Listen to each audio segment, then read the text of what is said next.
on voulait abattre un homme. Parce que vous ne pouvez pas... Le ministre ne vient pas de la 8e. Et pourquoi c'est nuitamment? Ils sont allés en plein jour et la nuit les a surpris. Un ministre de la République fait la reddition de comptes. Ils sont allés en soirée et ils ont été surpris par la nuit. Non, il faut arrêter ça. Non, je crois que ce dont on est sûr, c'est qu'il y a eu des propos. Absolument. C'est clair. Ce dont on est sûr...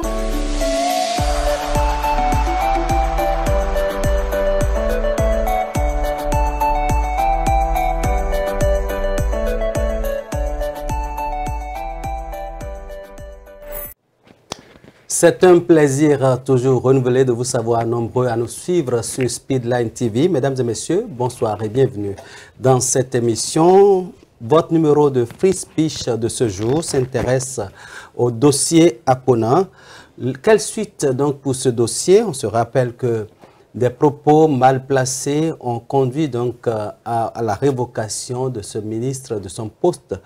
Et donc, il a présenté ses excuses. Que pensent donc les débatteurs dans cette émission? Nous en parlons.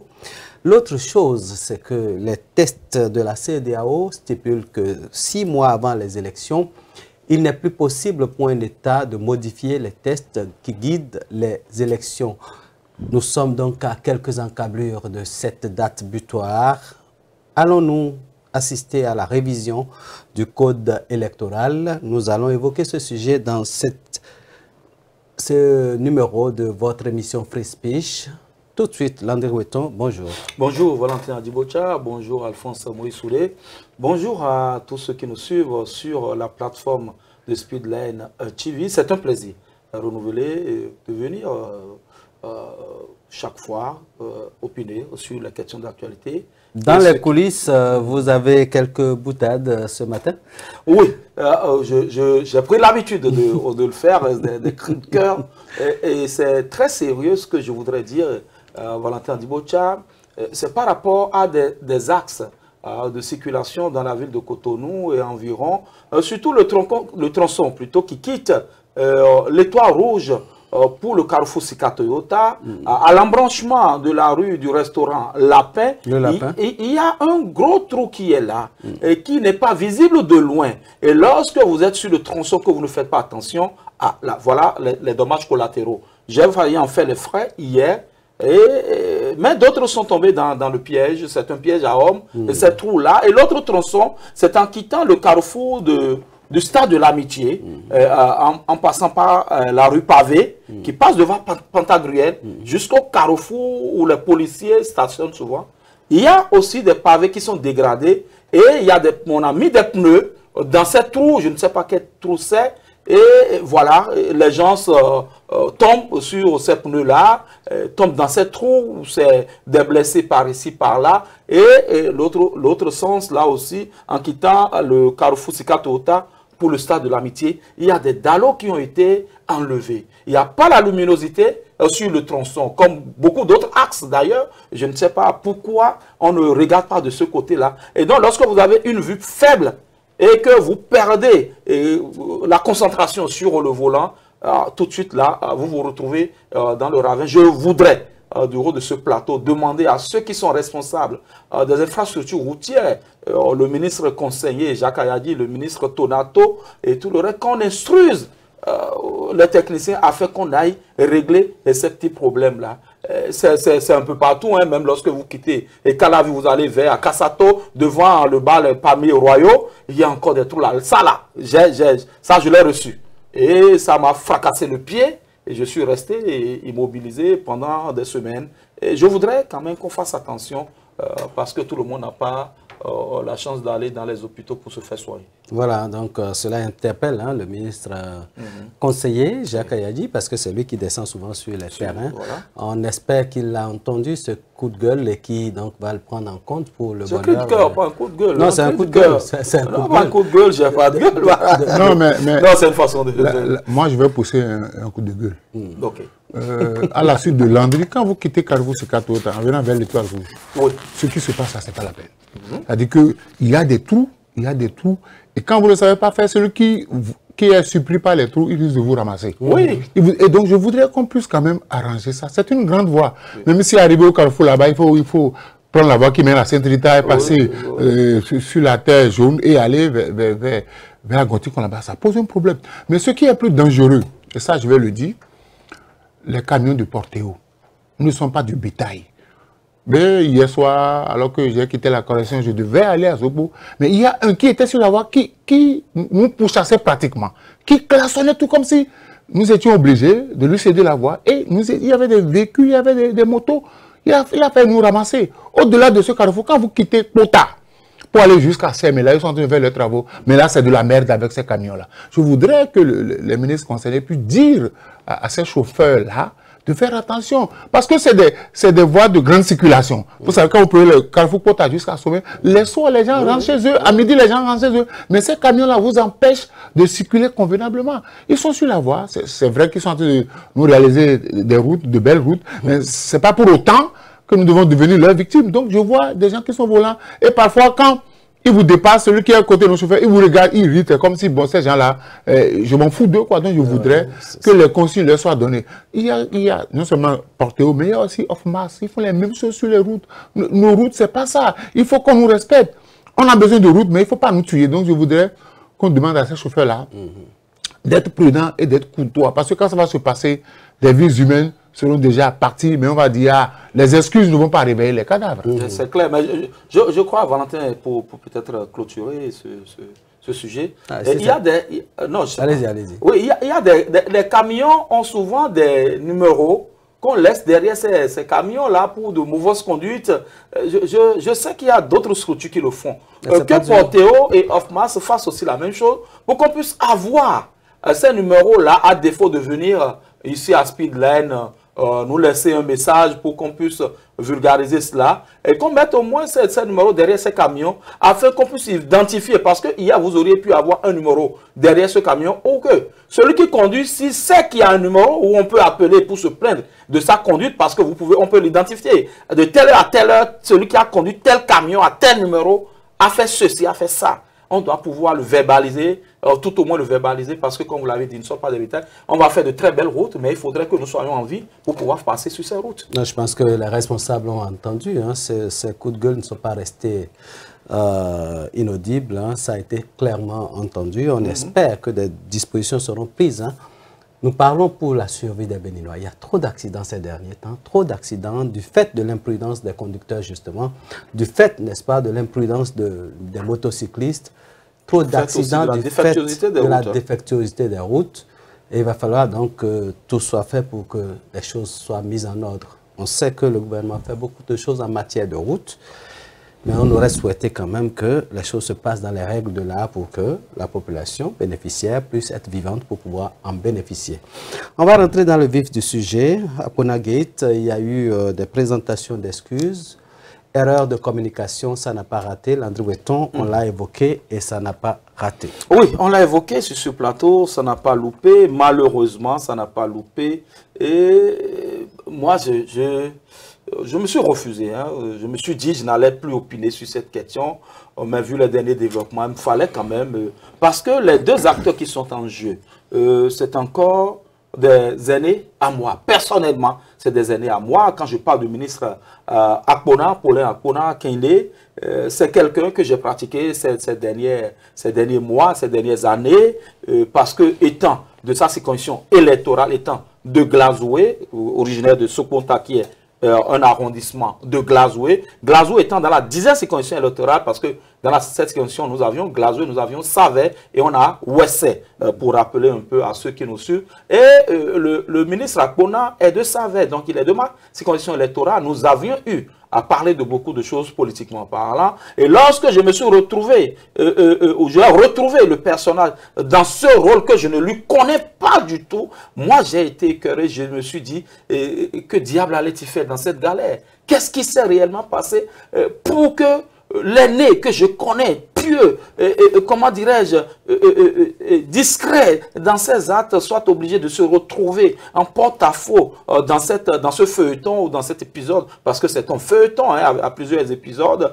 Nous avions vu les propos largués à Parakou, à Titiro, nous avions vu la réaction du gouvernement, nous avions vu la réaction de son parti d'origine, le Bloc républicain, nous avons vu son mea, nous avons lu aussi son mea culpa, l'un dans l'autre. Je voudrais du haut de ce plateau présenter des excuses, prendre la place de celui-là et présenter encore des excuses.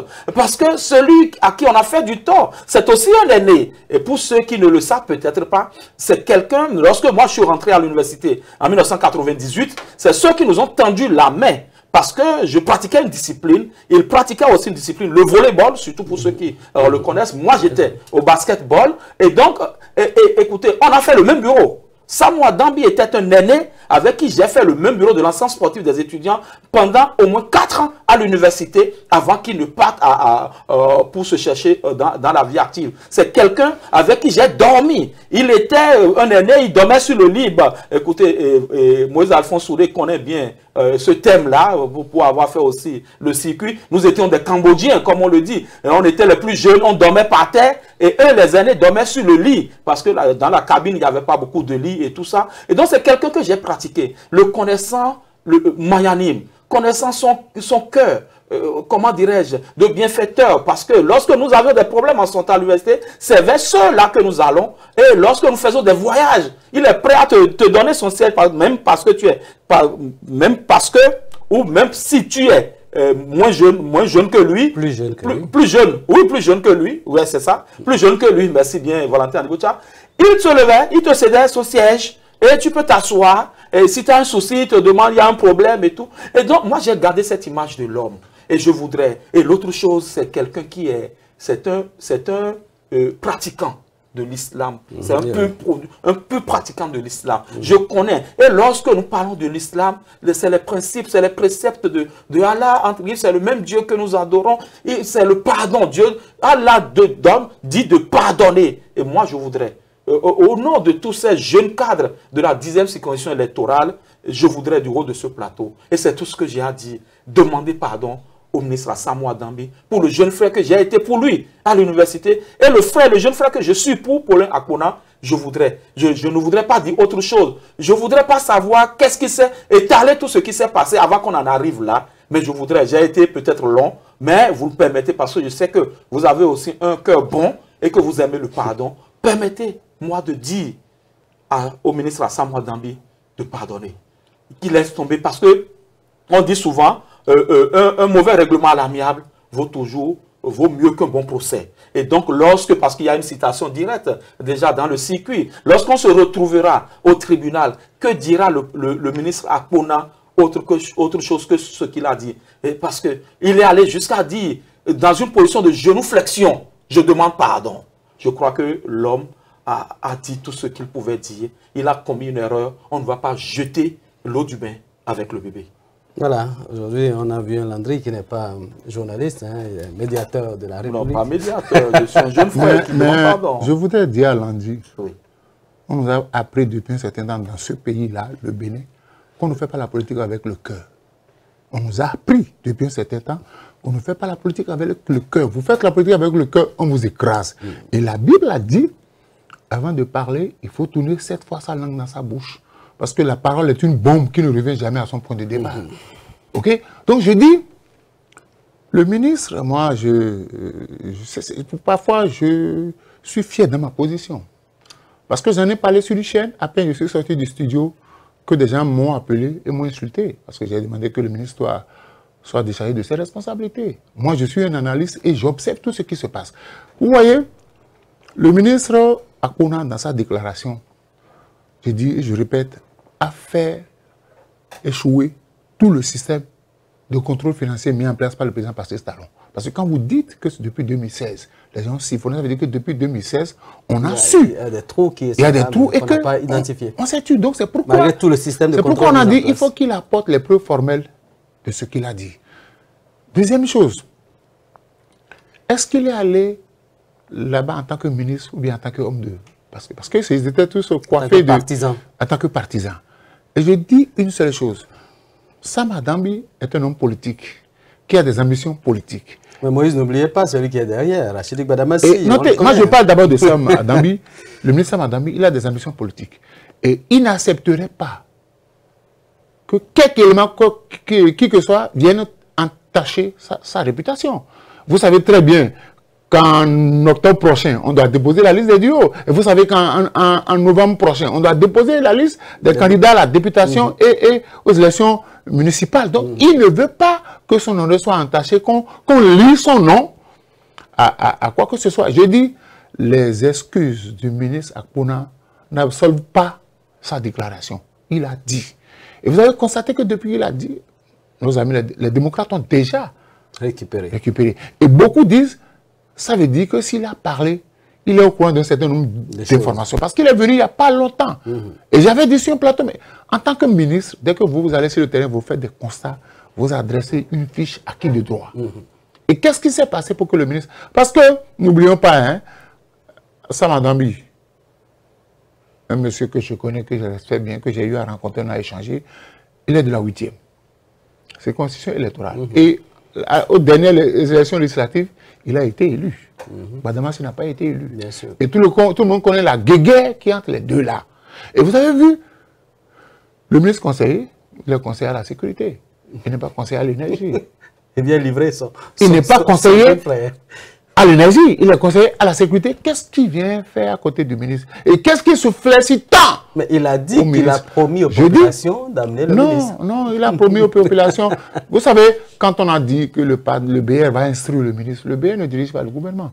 Et je crois que le chef de l'État a bien fait de lui décharger. Il va répondre.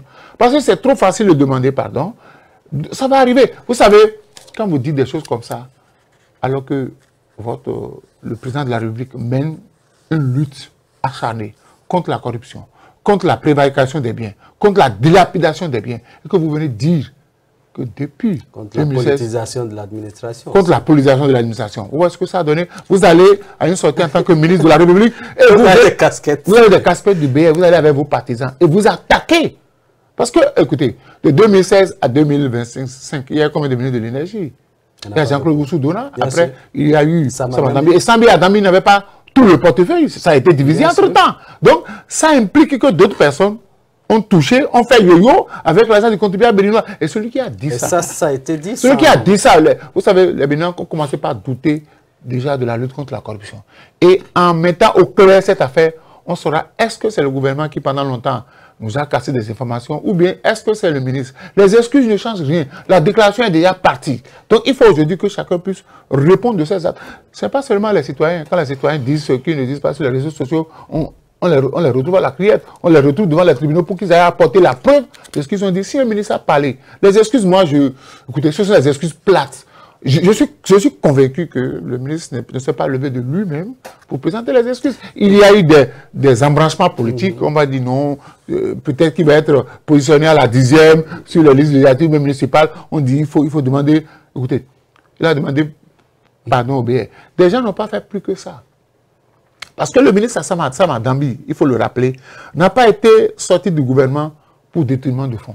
C'est pour des raisons politiques qu'il a été sorti. Donc, jamais on nous a dit que le ministre Sam Adambi a touché au budget national. Il a pris ce qui ne lui appartient pas pour qu'on le sanctionne. Donc, moi, je suis le ministre Akpona. Je l'ai connu, je l'ai pratiqué. Il a été enseignant de comptabilité, ou moi j'enseignais le français. Donc, on a collaboré. Et c'est un monsieur d'un tempérament calme. Et ce tempérament devait lui profiter en politique. Je ne sais pas pourquoi il s'est emporté. Il a dit ce qu'il a dit là. La bombe est déjà partie. On ne peut plus la réparer. Il faut que chacun s'explique devant la justice. Il faut saluer la promptitude de la réaction de Patrice Talon, qui n'était pas au pays. Il était de l'autre côté du Brésil, mais tout de suite, il a instruit le secrétaire général du gouvernement, M. Ouaouro, qui a pris... Donc, parce que c'est un coup de pied dans sa fourmilière. Absolument. Et je pense que c'est ce qu'on attend des autorités béninoises, parce que là... On peut quand même reconnaître que sous Patrice Talon, ça ne tarde pas à frapper quand ça ne va pas. Et ça, c'est déjà un plus.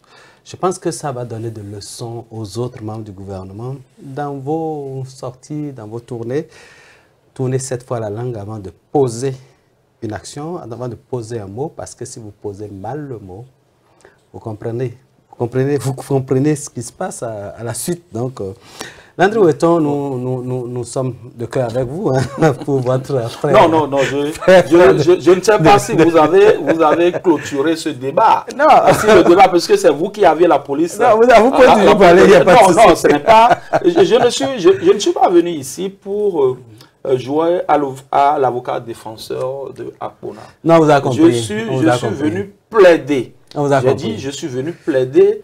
Et à l'entame de mon exposé, j'ai dit que je ne voudrais pas revenir sur les tenants et les aboutissants de cette crise-là. De ce qui a amené le ministre Samoa Dambi à s'offusquer contre les propos du ministre Akpona, et nous avons vu la citation directe et tout le reste. Mais je voudrais juste... je ne voudrais pas croire que ces excuses-là sont du néant. Non, pas du tout. Et je voudrais croire, parce que, écoutez, il faut avoir une certaine humilité. Vous-même, vous l'avez dit tout à l'heure, vous avez connu ce personnage très calme. Qu'est-ce qui s'est passé entre-temps pour qu'il se retrouve dans cette posture, cette mauvaise posture. Mais ce dossier n'est pas terminé. Non, il y a quand même un justement, et c'est pour ça que je voudrais. Non, je ne voudrais pas m'opposer, ou je ne voudrais pas souscrire non plus à l'exposé de Moïse Alphonse Oudé. Oui, mais personne n'évoque Rachidi Banamassi dans cette affaire. Non, je ne voudrais pas, justement. Non, je ne voudrais pas parce que, comme vous l'avez dit... J'ai lu dans la presse que l'honorable Banamassi tenterait d'assigner en justice des gens qui vont... ceux qui ont cité son nom. Je crois, non, moi je crois que quand le ministre va vouloir répondre de sa déclaration, là il va citer. C'est tellement que c'est des gens qui lui ont donné l'information. Ça peut être de fausses informations, ça peut être des informations utilisées à but politique pour abattre un homme. Et j'ai dit, on voulait abattre un homme. Parce que vous ne pouvez pas... Le ministre ne vient pas de la 8e. Et pourquoi c'est nuitamment? Ils sont allés en plein jour et la nuit les a surpris. Un ministre de la République fait la reddition de comptes. Ils sont allés en soirée et ils ont été surpris par la nuit. Non, il faut arrêter ça. Non, je crois que ce dont on est sûr, c'est qu'il y a eu des propos. Absolument. C'est clair. Ce dont on est sûr, c'est qu'il y a eu éviction du gouvernement. Ce dont on est sûr, c'est qu'il y a une citation directe qui est en cours actuellement. Ce dont on est sûr, c'est que le ministre Akpona a présenté des excuses. Ce dont on est sûr, c'est que les députés ont interpellé le gouvernement. D'accord. Cela là, on est sûr, c'est des actes dont on est sûr. Mais le reste, je ne voudrais pas m'étaler sur ça. Oui, mais je voudrais encore une fois, si vous le permettez, réitérer mes pensées pour le ministre Akpona et aussi pour Assama, parce que vous avez dit, c'est une bombe qui est partie, mais va-t-on laisser cette bombe faire autant de dommages, de dégâts, ou allons-nous, si nous avons la possibilité d'arrêter tout de suite la CIE, qu'on l'arrête parce que c'est quand même des filles, des fils du même on ne peut pas, oui. Je vais vous dire une chose, on ne peut pas arrêter la CIE. Parce que depuis 2016, on a demandé aux Béninois de se serrer la ceinture. Nous sommes en train de serrer la ceinture. On n'a pas encore desserré la ceinture. Et quelqu'un vient nous dire que depuis 2016, il y a des gens qui ont siphonné le budget national. Et vous voulez qu'on passe à en péter profit? C'est pas possible. Alphonse, je vous prie de ne pas remuer le couteau dans la plaie. On va faire comme cela. On va juste demander... Non, Landry, c'est votre position. Oui, c'est ma position. Je suis en train de demander à Alphonse de venir avec moi dans ma position pour qu'on plaide. Pas forcément. Je pense que c'est votre position et on la respecte. Et c'est ça qui fait la différence dans ce débat. Je pense personnellement qu'il faut que de toute façon, le chef de l'État, je ne sais pas s'il a déjà rentré, mais dès son retour, c'est clair que ce dossier ne passera pas inaperçu. Et donc, je pense personnellement que déjà, les dispositions qui ont été prises, bien qu'ils ne soient pas au territoire, bien qu'ils ne soient pas au pays, démontrent de la volonté du chef de l'État de voir clair dans cette affaire. Et je pense pour les autres autorités ministérielles, les autres ministres conseillers qui sont chargés donc d'aller faire la propagande et tout ça, ils doivent savoir choisir leurs mots. Et s'ils ne savent pas le faire, il y a Bertin Corby qui se propose de leur donner des cours de communication politique. Et donc, je pense pour ma part que ce dossier, c'est un dossier à suivre de très près. ça a relancé un débat qui véritablement est en train de remuer la toile et on espère que chacun pourra s'en sortir sans trop d'anicoche. Et l'autre chose, hein, c'est l'attitude du BA. Hein. Le BA, lui, dès qu'il y a problème, il livre ses enfants. Ça, je n'ai jamais compris cette position. Non, mais ne demandez pas au parti de gober ce que le ministre a fait. Mais le parti que vous avez pour le parti n'a pas rejeté son enfant. Le parti a juste dit que nous n'avions jamais demandé à celui-là d'aller parler au nom du parti en ces termes. Je crois que le communiqué a été clair. Le parti n'a pas, pour moi, le parti n'a pas. Qu'est-ce que le parti allait faire? Le parti a dit, alors que c'est des deux enfants de la même partie, de la même famille, ils sont tous BR, l'autre dans le 8e, l'autre dans le 10e. Que devrait dire le parti? Non, je crois, nous n'avions pas demandé à ce que tu aies dit ceci. Et donc, ne mets pas ça sous le coup de la famille. Donc tu as cherché un truc, réglons le problème et certainement que les responsables, le ministre d'État Abdoulaye Biotchane et tout son bureau, ils sauront comment gérer le problème à l'interne pour que cela ne s'enfle pas totalement. Voilà, mais il y a un acteur qu'on ignore dans cette affaire, c'est Rachidi Gwadamassi. Oui. On est étonné du fait que lui, il est sorti indemne de cette affaire. Ce qui peut-être dédouane Rachidi Gwadamassi, c'est qu'il n'a rien dit. Ce n'est pas lui qui a tenu les propos. Il a juste livré la cobaye. Non, il n'a pas tenu des propos pour que nous puissions dire. Il dit, je vous ai amené le ministre de l'eau, je l'ai promis, je l'ai fait. Je voudrais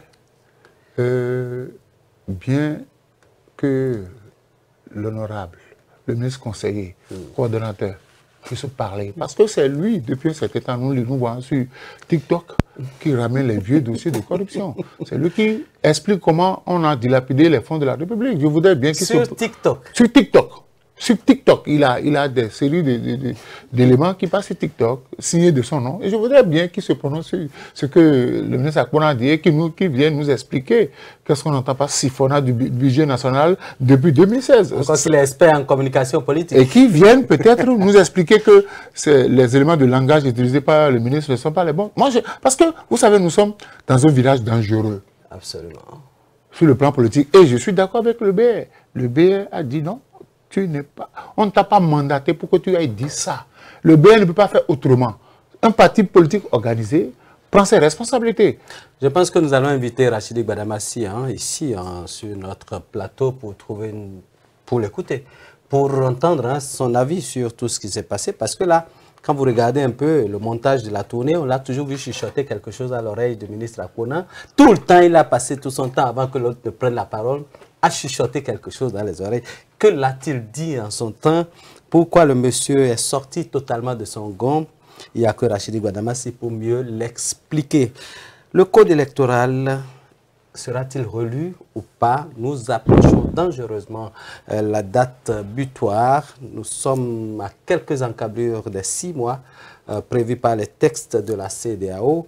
Moïse Soudé, quand vous regardez un peu le scénario qui se dessine, est-ce que ce code sera retouché? Vous savez, ce qui m'embête, moi, dans cette affaire du code électoral, que ce soit les députés de la mouvance, que ce soit les hommes politiques de la mouvance, que ceux de l'opposition, on reconnaît qu'il y a un certain nombre d'articles qui posent problème. Nous avons reçu sur notre plateau ici l'honorable Oden Adati. On reconnaît qu'il y a des articles qui posent problème. Et j'avais dit, qu'est-ce qui empêche de s'asseoir pour régler ça? À qui profite le code électoral en l'état? Mais depuis silence radio, plus personne ne parle.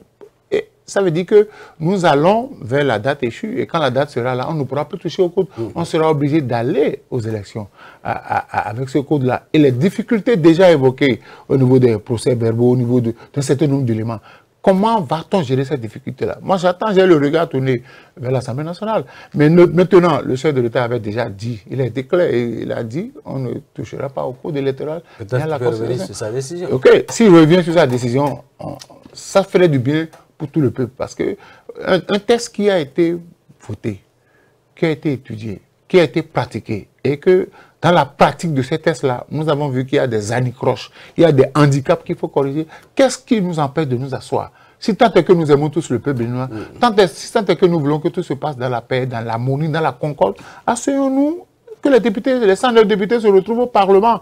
Malheureusement, depuis un certain temps, il y a des gens qui ne parlent plus. Mon cher ami, que j'aime bien taquiner à Ronverbe, là, il ne parle plus. D'autres députés ne parlent plus. Je voudrais que cela soit pour nous dire, mais ce code-là, il est bon pour 2026, parce qu'on parle d'élection générale.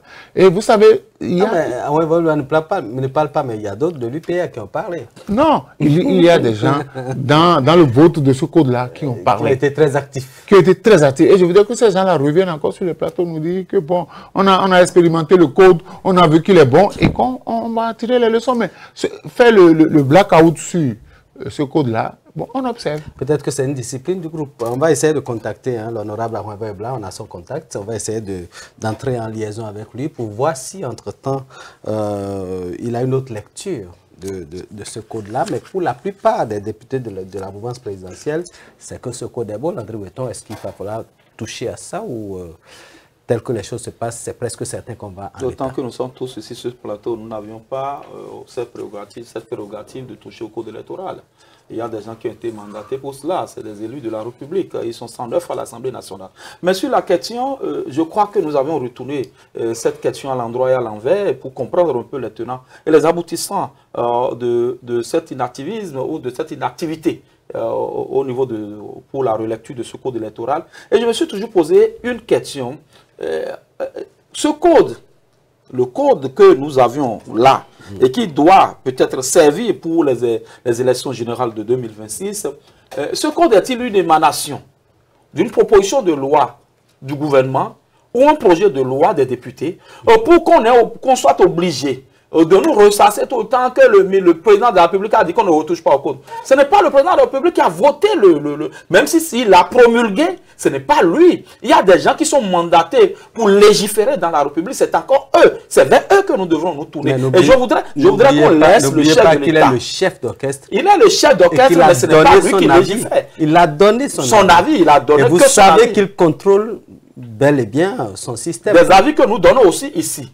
Que les gens ne tiennent pas compte de ça. Mais il contrôle son système. Il contrôle le système, mais est-ce qu'il a le droit, constitutionnellement parlant, est-ce que c'est de cette prérogative d'empêcher, dans la séparation des pouvoirs, l'exécutif ne peut pas influencer le législatif. C'est le législatif qui légifère, et qui taille les lois, et qui les adopte. Et c'est après que lui, il promulgue. Lui, il a donné son point de vue. Il dit, je ne voudrais pas qu'on retouche. Je ne voudrais pas non plus qu'on s'agrippe, qu'on s'accroche à ce que le chef de l'État a dit. Vous êtes au Bénin? Non, écoutez, nous sommes en train de faire un débat. On est en train de faire un débat sérieux. Absolument. Et je ne voudrais pas. Non, en fait, c'est pour situer les responsabilités. C'est un faux fuyant. Quand on est obligé de se cacher sous la déclaration du chef de l'État... Vous avez écouté Bernard Degla? Non, écoutez. Par rapport au choix du candidat? Au choix du candidat. Pourtant, c'est un membre influent d'un parti politique. D'accord, si le chef l'a dit et que cela devrait passer pour parole d'évangile, arrêtons le débat, ne faisons plus de débat sur le code électoral. Lorsqu'il dira qu'il faut retoucher, on va retoucher. Mais je crois qu'il y a des gens à qui ça profite, ce code. Il n'y a que ces articles qui posent problème dans ce code électoral. On l'a dit ici, on a cité ces articles. Mais pourquoi ces députés-là ne peuvent pas prendre leurs responsabilités et nous retoucher ce code? Et on vient nous dire que le chef de l'État... Mais je ne crois pas avoir entendu un député de la mouvance nous dire que c'est parce que le chef a dit ça que nous ne voulons pas le faire. Ils nous ont toujours dit, nous avons reçu ici sur ce plateau l'honorable Orden Aladate qui nous a dit que ce code ne pose pas problème. Mais il ne nous a jamais dit que c'est parce que le chef de l'État a dit qu'on ne retouchera pas, que nous, on ne veut pas retoucher. Il n'a jamais dit. Et donc, ils sont face à leurs responsabilités. Et moi, je crois que la question que Moïse est en train de poser, la réponse est toute trouvée selon moi. C'est un code dans l'État qui arrange tous ces députés, qu'ils soient de la mouvance comme de l'opposition. Parce que je ne sais pas si je vais me fouvoir sur l'article 60 nouveaux ou 40 nouveaux, je ne me rappelle plus trop, a dit, tant que la 10e législature ne sera pas installée, la 9e ne quittera pas. Il y a un bonus, quoi. Oui, donc c'est dit que tant qu'on reprendra, autant de fois qu'on reprendra ces élections, ces députés sont là, et ils s'en mettent plein les poches, ils vivront aux frais de la princesse. Nous allons continuer à donner les impôts, les TVA, tout ça là, eux, ils vont prendre et mettre dans leur poche pour aller faire leur décision. Donc moi je crois qu'il faudra surveiller, il faudra situer plutôt les responsabilités. Je ne voudrais pas qu'on s'accroche à ce que le chef de l'État a dit, il est un citoyen, même si il est le premier, même si il est le patron de la mouvance, il est après tout un citoyen qui a donné son opinion comme vous et moi, nous donnons nos opinions sur des questions qui concernent la République. En tout cas, moi, ça, c'est mon point de vue. Il faudrait que ces députés qui sont là, ils ne soient pas à l'image de la 7e législature. Oui, non, vous savez, moi, je suis parfois, quand je suis devant le poste téléviseur, j'ai mon smartphone en main, je ris. On parle du code électoral, on parle de ce qui est sérieux. On dit qu'un député décide de proposer un projet de loi pour limiter les fiançailles. Pour limiter les fiançailles. Non, c'est ton ami. Non, Ahmad Danser, on en a discuté. On va le prendre sur ce plateau. On va le prendre sur ce plateau. Cela prouve que les députés n'ont pas encore pris la mesure des choses. Et je vais vous dire ce qui va se passer. Les gens peuvent dire ce qu'ils veulent après. S'ils ne savent pas faire, dans l'un ou l'autre des cas, tous ceux qui sont là, rien ne dit qu'ils auront encore leur nom sur les listes. C'est ça la réalité. Parce que l'autre pense que, bon, vous de l'opposition, on va vous faire ça. Vous êtes vexé. Donc, je dis, tel que le cours se passe, j'ai dit, et je vais répéter. Nous avons 3 possibilités. C'est-à-dire qu'un parlement purement mouvance, ou bien un parlement purement opposition, ou bien pas de parlement. Et le bonus va entrer en jeu. Donc, forcément, il faut que les gens s'asseyent. Parce que depuis un certain temps, le débat ne se fait plus. Donc, moi, j'ai conclu que certainement on ira aux élections avec ce code. Mais il ne faudrait pas que les gens viennent après, je parle de la mouvance comme de l'opposition, il ne faudrait pas qu'on vienne après pleurer sur le lait renversé. Parce que quand vous êtes quelque part, on dit qu'il y a une loi qui ne marche pas. Et que vous-même, vous êtes conscient. En off, il faut que les gens arrêtent avec cette hypocrisie-là. En off, ils vous disent que ce code-là, ce n'est pas bon. Mais j'ai dit, mais pourquoi vous ne dites pas que ce n'est pas bon et que vous ne suscitiez pas des réactions à l'Assemblée nationale pour que les 109 députés puissent se retrouver? Parce que c'est vrai, Lundi l'a rappelé, ce n'est pas nous qui faisons les lois. Même si ça vient, même si c'est une proposition du chef de l'État, la loi ne sort pas telle qu'elle est entrée. Il y a forcément des retouches, il y a des articles qui sont reformulés. Maintenant que tout le monde est d'accord. Parce que mouvance comme opposition savent que les 5 articles-là posent problème. Aucun de nous dit c'est faux. Mais pourquoi vous n'enclenchez pas le processus? Mais ils disent qu'ils n'ont pas encore expérimenté, qu'il faut expérimenter avant donc de pouvoir juger. Ah d'accord. On a expérimenté, mais c'est la première fois qu'on fait les élections générales. Qu'est-ce que ce code-là nous a donné quand notamment on a dû trouver une loi interprétative, quand on était en train de désigner les maires? Il y a eu problème. On est retourné notamment à l'Assemblée nationale pour prendre une loi. Est-ce qu'on va continuer comme ça? Parce que le problème c'est quoi? Sortir des milliards pour organiser des élections législatives. Beaucoup d'argent. Beaucoup d'argent. Et qu'on n'ait pas de parlement. Comment on appelle ça? C'est le gaspillage du bien public. On va sortir plus de... Je ne pense pas qu'on va en arriver là. Bon, écoutez, ce chemin-là est possible en l'état. Bon, parfois, quand on parle, on a l'impression que vous êtes de l'opposition. Quelqu'un vous a étiqueté d'ailleurs, ou bien des gens vous ont traité de non, sur la question, il n'y a pas d'opposants, il n'y a pas de... On parle de choses sérieuses, on parle de la survie de notre démocratie. On n'a pas à étiqueter quelqu'un de l'opposition ou de la mouvance. Quand ce n'est pas bon, il faut dire, on est tous unanimes sur ce plateau, il n'y a pas d'opposition. Que ce code pose problème. C'est pour ça que nous avions fait un effort pour prendre le président de la commission des lois sur ce plateau. Vous vous rappelez, oui, on a pris quelqu'un de l'opposition qui est venu exposer le point de vue de ce parti ou son point de vue en tant que député de l'opposition sur ce plateau. Et nous ne faisons qu'analyser. Pour moi, il n'y a pas question d'étiqueter. Autant qu'on est tout. Il a dit. En offre, lorsque nous nous voyons en dehors du plateau et qu'on est en train de se mettre bien, comme dirait l'autre, mais les gens nous disent ces choses. Mais pourquoi aujourd'hui ils ne peuvent pas prendre leurs responsabilités? Il a dit, ils auront que leurs yeux pour pleurer, ils vont pleurer sur le pot de leur renversé. Mais malheureusement, parce que vous avez dit quelque chose qui est important, Alphonse Moïse Soudé, vous avez dit, et notamment quelque chose a été fait en 2019. D'une façon ou d'une autre, l'horloge aussi indique l'action. D'une façon ou d'une autre. Non, mais il y avait un blocage. Il y avait un blocage. Mais il y avait un blocage. Mais on risque de se retrouver dans ce blocage parce que lorsqu'on continuera de dire si les partis n'ont pas 20% sur le plan national, aucun député ne sera élu. On a tout est clair, c'est presque rationnel qu'aucun parti ne pourra, dans n'importe quelle alliance fusionnelle, ne pourra remplir cette condition-là. Et donc, on va se retrouver comme l'a dit. Ce que disent les mouvanciers. Non, ils en savent quelque chose avec tout ce qui se passe aujourd'hui au sein des partis où ils se tirent entre les pattes. Je ne voudrais pas répondre à ceux qui pensent que je suis de l'opposition. D'accord, ils ne vous connaissent pas. Ils ne me connaissent pas. Mais quand je dis des choses qui les arrangent, là, je ne suis plus de l'opposition. C'est bien cela. Mais c'est faire preuve d'une culture, ça. Moi, je dis ce que je constate. Et j'ai un âge certain. J'ai observé la vie politique béninoise depuis la conférence nationale jusqu'à aujourd'hui. Nous avons déjà dit quelque chose ici qui ne s'est pas réalisé. Nous avons déjà dit quelque chose ici quand j'ai dit que le gouvernement doit servir par rapport à Kona. Je lui ai dit le lendemain matin, il est parti. Pourtant, la veille, les gens m'avaient déjà insulté pour dire non, c'est du bluff. Il n'y a qu'on observe. Ça n'arrive pas, en fait. Donc, on n'est pas là pour dénigrer quelque chose. On dit ce que nous constatons. Et nous discutons avec des gens en offre. Je dis ce code-là, ça n'arrange personne. Même personne n'a le courage. Je le dis. Écoutez, quand j'ai dit que s'il y a garçon à la mouvance là, quelqu'un n'a qu'à lever son doigt pour qu'il est candidat, depuis là, quelqu'un m'a défié. Quelqu'un m'a défié à la mouvance pour dire que lui va être candidat. Personne ne m'a défié parce qu'ils savent qu'ils sont sous la coupole de celui qui a créé les deux parties de la mouvance. Ça là, ils le savent. C'est parce que Landry dit. Ça, ils le savent. Landry dit qu'ils sont un autre sujet. Là, c'est un autre sujet. La preuve, on leur a dit d'aller s'entendre. La preuve, on leur a demandé d'aller s'entendre pour trouver des candidats. Vous savez comment ils ont commencé par se tirer dans les pattes? Parce que le chef, il est assis tranquillement. Et je répète, le chef connaît bien ses députés. Il les connaît tous.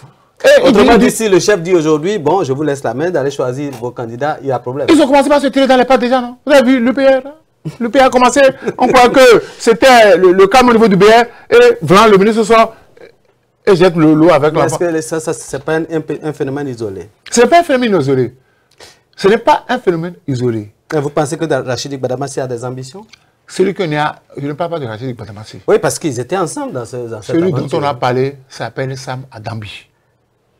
On a dit fils du terroir. Depuis 2016, là, quel fils du terroir a été ministre de l'énergie? Faisons les analyses. On a dit fils du terroir. Depuis 2016, là, quel fils du terroir a été ministre de l'énergie?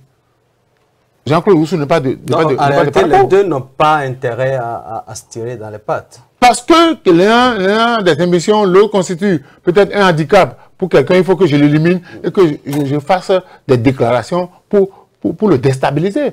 Et c'est pourquoi je dis, je suis d'accord pour la citation directe. Tu vas prouver devant la justice ce que tu as dit. C'est aussi simple que ça. Et là, tout le monde sera désormais, il y a garçon, il y a garçonné, il y a homme. Encore que hein, de l'autre côté, du Nord, tout est quatre sur table. Hein. Vous faites, la réaction est systématique. Landry Weton, est-ce que vous pensez qu'on va arriver à un schéma où cette voix, n'est-ce pas, que vous élevez, il se joint peut-être à la voix de milliers d'autres Béninois, sera finalement entendue? Par rapport au code électoral.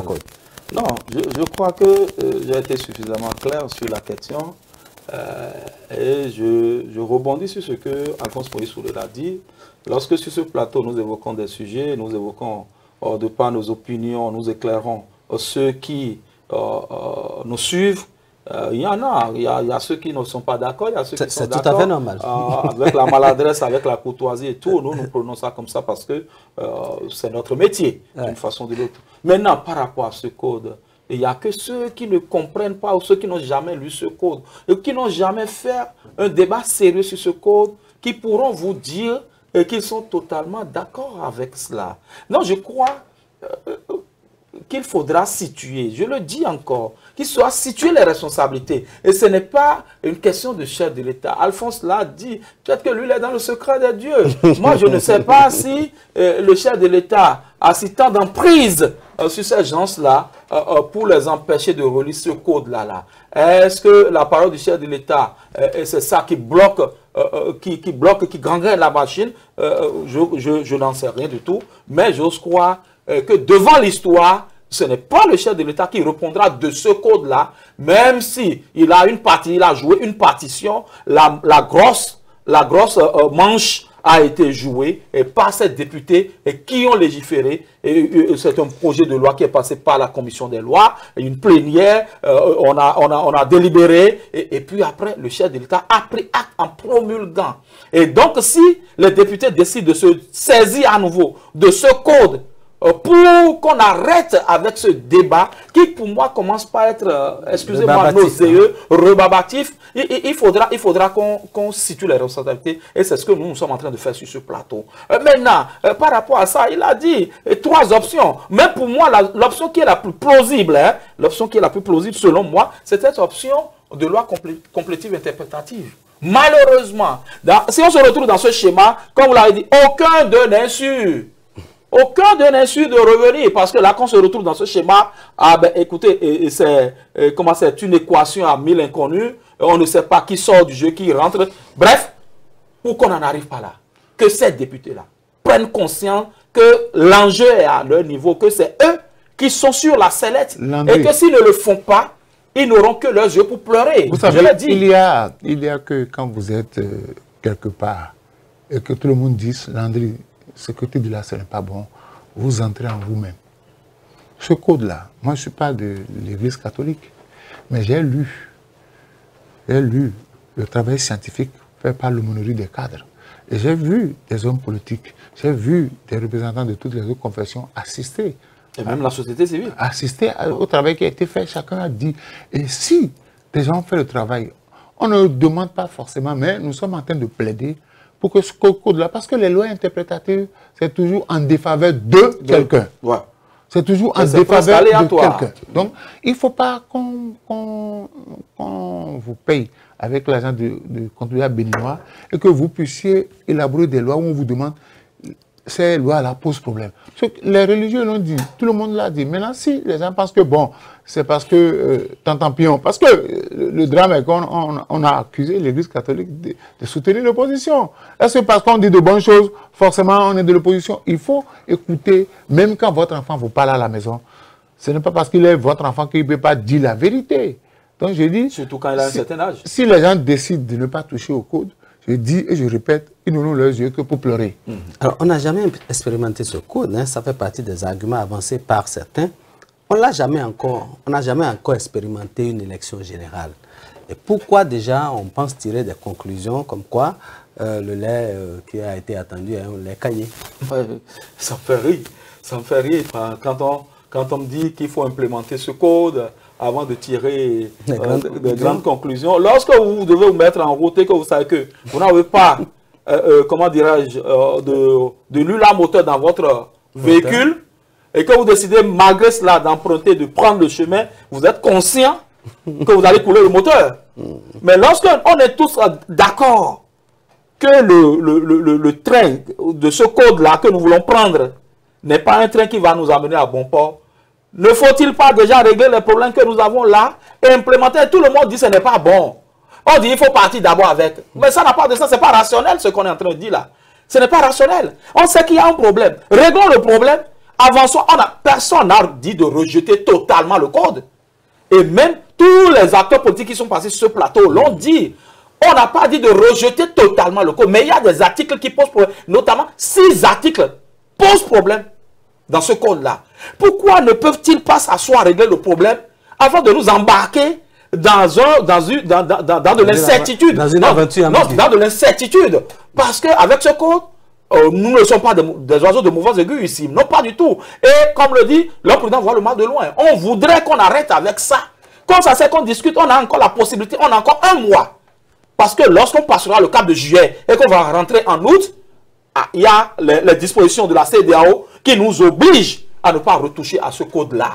Donc, 30 jours de sursis pour que ce code-là soit Landry, un bon code. Il y a que dans ce pays, on a parlé de dialogue politique, les partis politiques sont allés pour le dialogue politique.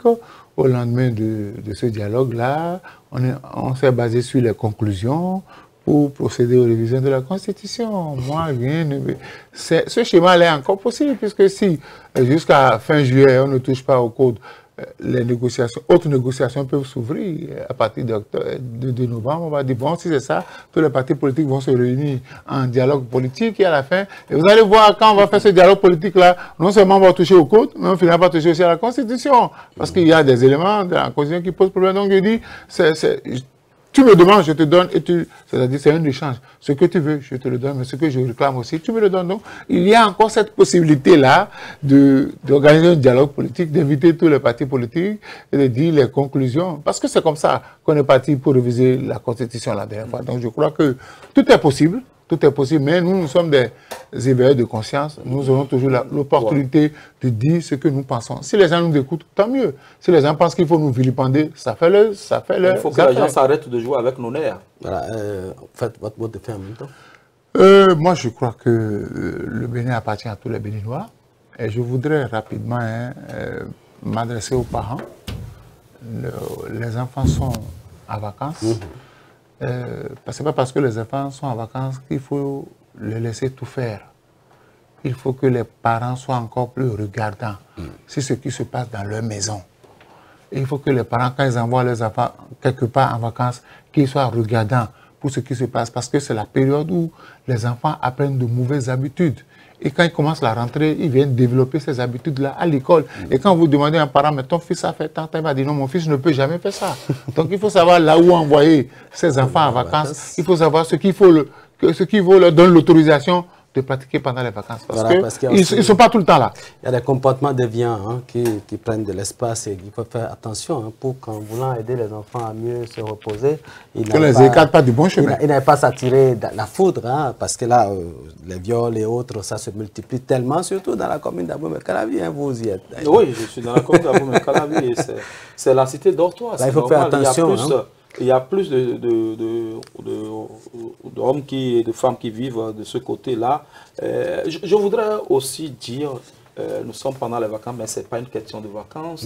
Il y a l'insécurité, il y a le grand banditisme qui a commencé par prendre d'ampleur dans la localité de Atropocodi, Kokotomé, tout Godomé. Et je voudrais demander au DGPR d'instruire son commissaire, le commissaire de la zone, de PK14, afin qu'on puisse renforcer un peu plus la sécurité. Parce que, pas plus tard qu'hier, une jeune fille s'est fait charcuter dans notre quartier, dans mon quartier, Kokotomé environ là-bas. Bref, et ça n'a pas été bien. Moi-même, mon véhicule a été visité. Voilà, votre véhicule. Mon ordinateur est parti, Godomé, ma caméra est partie. À 16h ou à 17h. Oui, en plein jour. En plein jour, on a cassé le véhicule à Veïta Carrefour. Et dimanche, j'étais à l'église et ils ont sauté encore quelques trucs dans mon véhicule.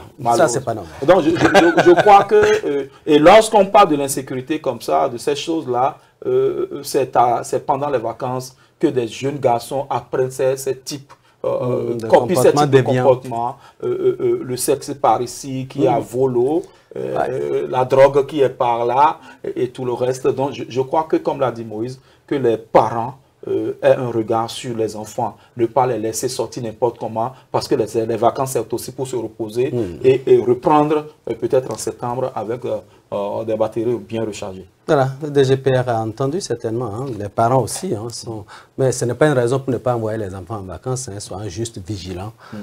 Choisissons le bon endroit où on peut envoyer les enfants, il faut leur permettre aussi de souffler un peu. Et de l'autre côté, la sécurité, oui, dans la commune d'Abomey-Calavi, moi en tout cas j'ai été victime de cela et que si le DGPR nous entend, qu'il puisse donc savoir qu'on doit renforcer les questions sécuritaires. C'est vrai que le Bénin a été un modèle en matière de régulation de l'intervention de la police sur nos axes routiers.